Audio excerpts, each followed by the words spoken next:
दोस्तों, हमारे मन में गंदे विचार क्यों आते हैं? हमारे नहीं चाहने पर भी हमारे मन में गंदे विचार आते रहते हैं। लेकिन क्यों? मन ही हमारा सबसे बड़ा दोस्त है और मन ही हमारा सबसे बड़ा शत्रु है। जब हम अपने मन के हिसाब से चलते हैं तो मन हमें भटका देता है, और जब हम अपने मन को संतुलित कर लेते हैं तो जीवन में हम सब कुछ पा लेते हैं। हम हमारे मन में आने वाले गंदे विचारों को रोकने की बहुत कोशिश करते हैं, पर जितना हम रोकते हैं उतने ही ये गंदे विचार हमारे अंदर प्रवेश करते हुए चले जाते हैं। आप जिस चीज से जितना दूर भागोगे उतना ही वो चीज आपके पास आएगी। इसीलिए उस चीज से भागो मत, उस पर अपना संतुलन कायम करो। जानवर अपने काम वासना का प्रयोग आनंद प्राप्ति के लिए नहीं करते, वो तो सिर्फ संतान उत्पन्न करने के लिए काम वासना का प्रयोग करते हैं। जानवरों को प्रकृति ने इतनी समझ नहीं दी है कि वो काम वासना को अपने सुख का आधार बना सके, जबकि मनुष्य अपने समझ के बलबूते पर प्रकृति में पाई जाने वाली प्रत्येक वस्तु को अपने सुख के लिए प्रयोग करता है। हम इंसानों ने ही काम वासना को सुख का साधन बना लिया है, जबकि प्रकृति ने तो हमें अपने वंश को आगे बढ़ाने के लिए दिया था। लेकिन इंसानों ने इसे अपने जीवन का परम लक्ष्य बना रखा है, और इस तरह से काम वासना का बेलगाम हो जाना गलत है। युवक ने बौद्ध भिक्षु से पूछा, गुरुवर, ये काम वासना हम पर हावी क्यों होती है?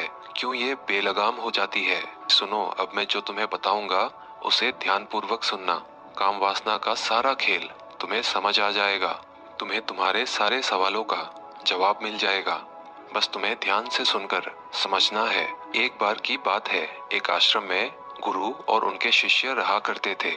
शिष्य रोजाना बाहर स्थित गांव में भिक्षा लेने के लिए जाते थे। उस आश्रम का एक शिष्य जो गांव में भिक्षा लेने के लिए जाता था, उस रास्ते में एक नदी पड़ती थी। वो शिष्य रोज उसी रास्ते से भिक्षा लेने के लिए जाता था। एक दिन उस शिष्य ने देखा कि एक लड़का पेड़ के पीछे छिपा हुआ है। वो शिष्य उस लड़के के पास गया और उससे जाकर बोला, भाई, तुम इस पेड़ के पीछे छिपकर क्या देख रहे हो? लड़के ने कहा, अरे तुझे नहीं दिख रहा क्या कि मैं क्या देख रहा हूँ? तब शिष्य ने नदी की तरफ देखा। वहां पर कुछ लड़कियां पानी भर रही थी। वो लड़कियां 14-15 साल की होंगी।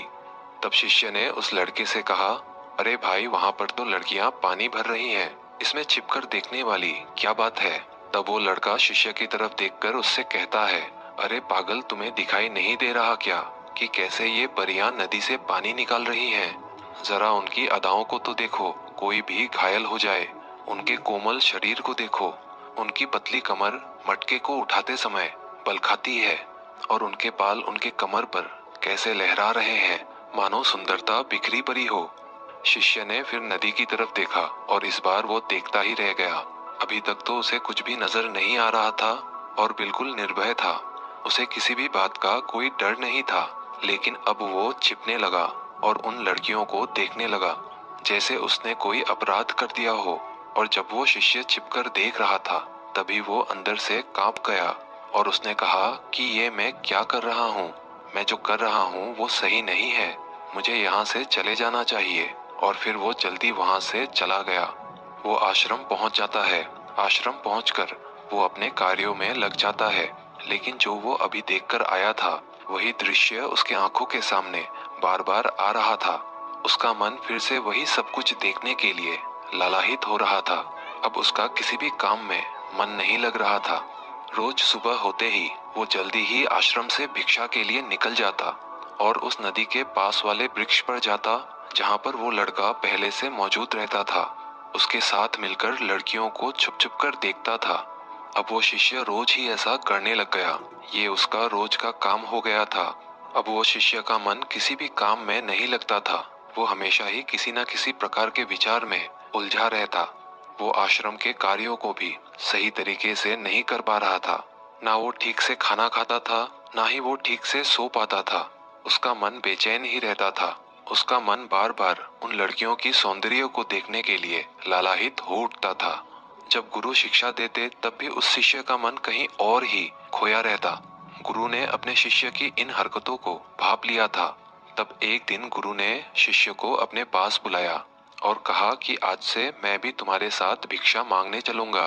तुम और मैं साथ साथ भिक्षा मांगने चलेंगे। तभी शिष्य ने गुरु को मना करते हुए बोला, नहीं गुरुदेव, आप भिक्षा के लिए परेशान क्यों हो रहे हो? मैं अकेला ही ठीक से भिक्षा मांग सकता हूँ। गुरु ने शिष्य से कहा कि ठीक है, तुम अकेले ही भिक्षा मांगने जाओ। शिष्य तुरंत वहां से भिक्षा मांगने के लिए निकल गया।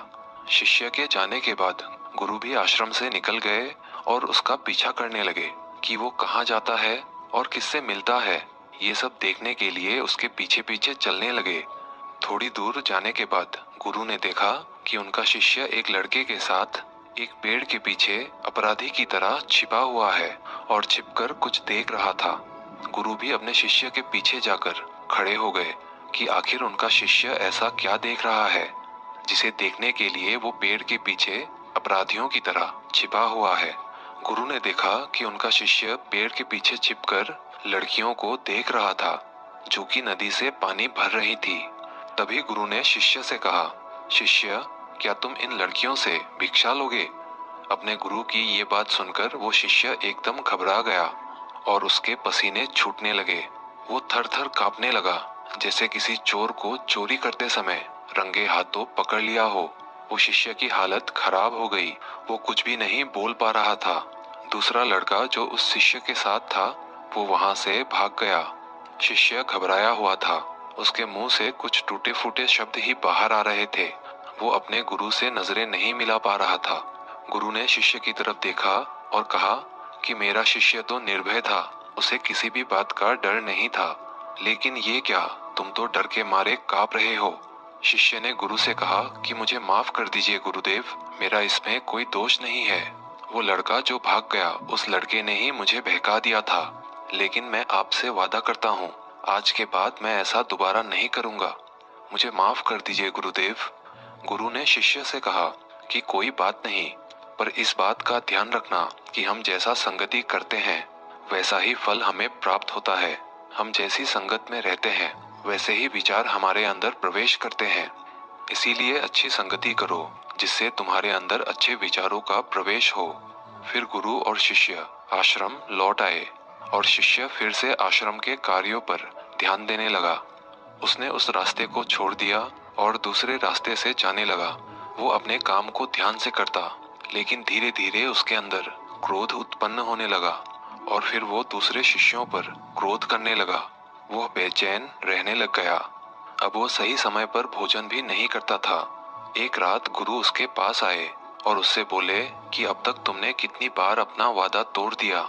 ये सुनकर शिष्य अपने गुरु के चरणों में गिर पड़ा और रोने लगा। रोते रोते ही उसने गुरु से कहा, हे गुरुदेव, मैं कई बार अपना वादा तोड़ चुका हूँ, फिर वादा कर लेता हूँ, लेकिन हर बार मैं अपना वादा तोड़ देता हूँ। मेरा मन मेरे नियंत्रण में है ही नहीं। मैं बहुत कोशिश करता हूँ कि मैं अपने मन से सारे बुरे विचारों को निकाल दूं, लेकिन गुरुदेव, मैं चाहकर भी ऐसा नहीं कर पा रहा हूँ। फिर गुरु ने शिष्य से कहा कि चलो मेरे साथ। गुरु शिष्य को आश्रम के बगीचे में लेके गए और शिष्य से कहा कि देखो, यहाँ पर कुछ नालियाँ बनी हुई है जिससे नदी का पानी इन पौधों तक आ रहा है और ये पानी एक निरंतर बहाव से आ रहा है। क्या तुम इस पानी के बहाव को रोक सकते हो? शिष्य ने कहा, हाँ गुरुदेव, मैं इस बहाव को रोक सकता हूँ। फिर शिष्य ने मिट्टी उठाकर उस नाली पर डाल दी। वो पानी थोड़ी देर के लिए रुक गया, लेकिन थोड़ी देर बाद वो पानी फिर से बहने लगा। गुरु ने शिष्य से कहा, अरे ये क्या, ये पानी तो रुका नहीं। फिर शिष्य ने कुछ कंकर पत्थर उठाकर उस नाली पर डाल दिए। फिर थोड़ी देर के लिए पानी रुक गया, लेकिन थोड़ी देर बाद ही उस कंकर पत्थर के ऊपर से पानी बहने लगा। फिर गुरु ने कहा, शिष्य, ये क्या है? पानी तो फिर से आ गया। तुम तो बोल रहे थे कि तुम इस बहाव को रोक दोगे। क्या हम किसी काम को रोकना चाहे तो हम उसे रोक नहीं सकते? तब शिष्य ने कहा, कोई बात नहीं गुरुदेव, मैं इस पानी को तो रोक कर दिखाऊंगा। फिर वो शिष्य एक बड़ा सा पत्थर लेकर आया और उस नाली पर डाल दिया और पानी रुक गया। फिर शिष्य ने गुरु से कहा कि देखा गुरुदेव, मैंने कहा था ना कि मैं पानी को रोक दूंगा। मैंने पानी को रोक दिखाया। आपकी बात मैंने पूरी कर दी। गुरु मुस्कुराए और बोले, अच्छा, जरा ध्यान से देखो, पानी रुक गया क्या? वो तो पीछे की नाली तोड़कर बाहर आ गया और अगल बगल से बह रहा है। और ध्यान से देखो तो इस पत्थर के आगे भी आ गया और ये पानी अपना रास्ता बदलकर फिर से आगे की तरफ बह जाएगा। और फिर थोड़ी देर बाद वैसा ही हुआ। फिर गुरु ने शिष्य को समझाया कि तुम्हारे साथ भी तो ऐसा ही चल रहा है। तुम बार बार प्रयास कर रहे हो, बड़े से बड़ा प्रयास कर रहे हो, पर हर बार तुम्हारा प्रयास असफल हो रहा है। इस तरह से अगर तुम प्रयास करोगे तो हमेशा असफल ही रहोगे। तुम कितना भी बड़ा पत्थर रख लो, लेकिन पानी तो अपना रास्ता बना ही लेगी। ये सब देखकर शिष्य निराश हो गया। फिर शिष्य ने गुरु से कहा कि हे गुरुदेव, क्या कोई तरीका नहीं है जिससे मैं इन गंदे विचारों से बाहर निकल सकूं और ये मेरे मन में आए ही नहीं। गुरु शिष्य को एक नदी के पास ले गए जहां से उस नाली में पानी आ रहा था। गुरु ने शिष्य से कहा, वो पानी इसी नदी से आ रहा है। अगर हम यहीं से उस रास्ते को बंद करते जहां से ये पानी उस नाली पर जा रहा है, तब क्या हम पानी को रोक नहीं सकेंगे? शिष्य ने गुरु से कहा, हाँ गुरुदेव, ऐसा अवश्य ही हो सकता है। मैं इस पानी को यहीं से बंद कर देता हूँ, तब आगे की नाली पर पानी जाएगा ही नहीं। फिर शिष्य ने नदी से जाने वाले रास्ते को बहुत मेहनत करके पत्थर मिट्टी डालकर बंद कर दिया और गुरु से कहा, गुरुदेव, मैंने पानी को बंद कर दिया है, अब ये पानी बगीचे में जाएगा ही नहीं। तब गुरु ने कहा कि शिष्य, अगर पानी बगीचे में नहीं जाएगा तो पेड़ पौधों को पानी कहाँ से मिलेगा? उन पेड़ पौधों को तो पानी की आवश्यकता है, और उन पेड़ पौधों में कुछ पेड़ पौधे तो ऐसे हैं जिनको रोज पानी की आवश्यकता है। वो तो मुरझाकर मर ही जाएंगे, उनका क्या होगा? पानी तो हमें खोलना ही होगा। शिष्य ने गुरु की बात सुनकर वापस नदी से जाने वाली पानी का रास्ता खोल दिया। तब गुरु ने शिष्य से पूछा, शिष्य, अगर हम इस नदी के पूरे पानी को बगीचे के तरफ मोड़ दें तो क्या होगा? तब शिष्य ने जवाब दिया कि गुरुदेव, वहां पर जितने भी पेड़ पौधे हैं वो सारे बहकर नष्ट हो जाएंगे, वहां पर कुछ नहीं बचेगा। फिर गुरु मुस्कुराए और बोले, तुम इस बात को समझो कि हमें किसी भी चीज को रोकना नहीं है, बस हमें हमेशा संतुलन बनाए रखना है। कम पानी से भी पौधे नष्ट होते हैं और ज्यादा पानी से भी पौधे नष्ट होते हैं। हमारा जीवन संतुलन से ही चलता है। इस सृष्टि में जो भी जीव जंतु हैं, जो भी वस्तु हैं, सब संतुलन हेतु ईश्वर ने बनाया है। ज्यादा खाना ठीक नहीं है, ज्यादा पीना ठीक नहीं है, ज्यादा सोना ठीक नहीं है। हर चीज हमें जीवन में संतुलित होकर ही करनी पड़ती है, अन्यथा हमारा जीवन खराब हो जाता है। फिर गुरु ने आगे शिष्य से कहा कि अगर मैं तुम्हें कहूँ कि तुम आम के बारे में मत सोचो, तो तुम्हारे मन में सबसे पहले किसका चित्र आएगा? फिर शिष्य ने कहा, गुरुदेव, मेरे मन में तो सबसे पहले आम का ही चित्र आएगा। गुरु ने कहा, जब हम अपने गंदे विचारों को जबरदस्ती रोकने की कोशिश करते हैं तो वो और मजबूती के साथ हमारे अंदर प्रवेश करते हैं और हमारे अंदर उठते रहते हैं। इसीलिए हमें काम वासना की भावना को कभी भी दबाने की कोशिश नहीं करनी चाहिए। फिर गुरु ने शिष्य को समझाते हुए कहा कि हमारे गंदे विचार बुरे लोगों की संगति करने से भी आते हैं। कई बार क्या होता है कि कामुकता हमारे अंदर होती नहीं है, लेकिन कुछ अश्लील लोगों के साथ रहने की वजह से ये हमारे अंदर हावी हो जाती है। फिर शिष्य ने कहा, गुरुदेव, आप सही कह रहे हैं, मैं अपने मार्ग से भटक गया था। फिर वह शिष्य उस रात बहुत ही चैन की नींद सोया। सुबह अपने कार्यों को बहुत ही मन से किया और फिर भिक्षा लेने के लिए उसी रास्ते से गया जहां वो लड़का आज भी उस पेड़ के पीछे छिपकर उन लड़कियों को देख रहा था। वो शिष्य उस नदी पर गया जहां पर वो लड़कियां पानी भर रही थी। उसने उन लड़कियों से पानी मांगा। उन लड़कियों में से एक लड़की ने उसे पानी पिलाया और उस सन्यासी शिष्य के चरण छुए। शिष्य ने उसे आशीर्वाद दिया कि तुम्हारा मंगल हो। अब शिष्य का मन सकारात्मक ऊर्जा से भर गया था। उसके चेहरे पर मुस्कान आ गई थी, जैसे कि उसे कुछ खोया हुआ वापस मिल गया हो। वो वापस अपने रास्ते से जाने लगा।